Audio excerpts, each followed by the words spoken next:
क्या आप कभी रात के अंधेरे में अकेले बैठे हैं और ऐसा महसूस किया कि कोई आपको देख रहा है, कोई अनजान साया जो बस एक झलक दिखाकर गायब हो जाता है?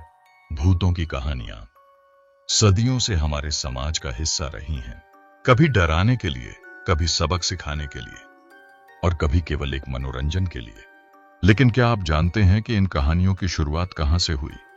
क्या वाकई कोई दुनिया है जहां आत्माएं भटकती हैं, या ये सब इंसानी दिमाग का खेल है? चलिए आज हम इतिहास के पन्नों को पलटते हैं और भूतिया कहानियों के रहस्यमय सफर पर चलते हैं, लोक कथाओं से लेकर फिल्मों तक।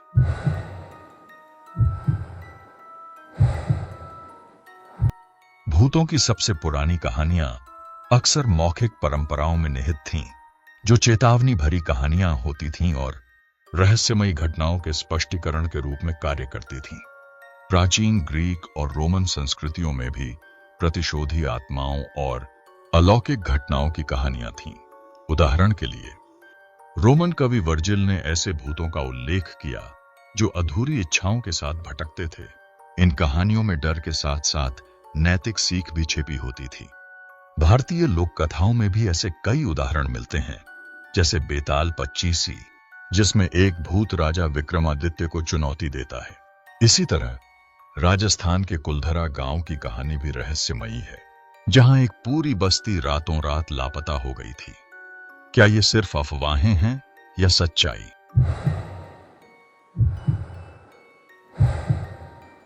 जैसे जैसे सभ्यता विकसित हुई, भूतों की कहानियां भी मौखिक परंपराओं से निकलकर लिखित साहित्य में आ गईं। हॉरर साहित्य के शुरुआती लेखकों में हॉरिस वॉलपोल, M.R. जेम्स और एडगर एलन पो शामिल थे।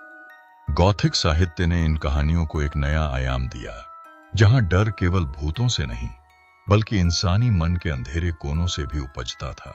एडगर एलन पो की कहानियां अक्सर अपराध बोध, पागलपन और डर के गहरे मनोवैज्ञानिक पहलुओं को छूती थीं। ये कहानियां दिखाती थीं कि असली भय केवल अलौकिक नहीं, बल्कि इंसान के भीतर भी छिपा हो सकता है।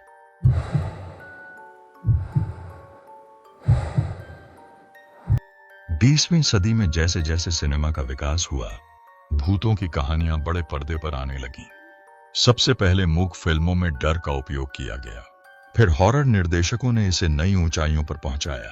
क्लासिक हॉरर निर्देशकों में अल्फ्रेड हिचकॉक का नाम सबसे ऊपर आता है, जिन्होंने सस्पेंस और डर को कला में बदल दिया। समय के साथ हॉरर फिल्मों ने केवल पारंपरिक भूतिया घरों की और छायाओं तक सीमित न रहकर मनोवैज्ञानिक डर और अलौकिक घटनाओं को भी अपनाया। स्पेशल इफेक्ट्स, साउंड डिजाइन और सिनेमेटोग्राफी ने इन कहानियों को और भी डरावना बना दिया।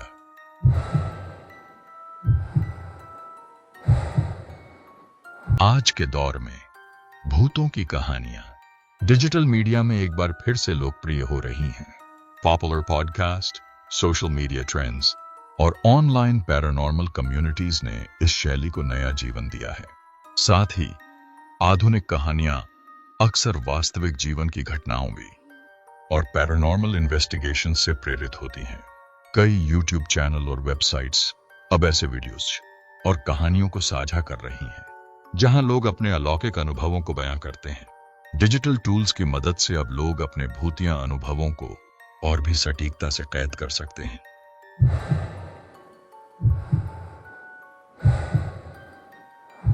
भूतों की कहानियों का आकर्षण कभी कम नहीं हुआ, क्योंकि ये हमारी सबसे गहरी भावनाओं, डर, जिज्ञासा और मृत्यु के रहस्य को छूती हैं। इन कहानियों के जरिए हम मृत्यु, परलोक और अपनी ही नश्वरता पर सवाल उठाते हैं।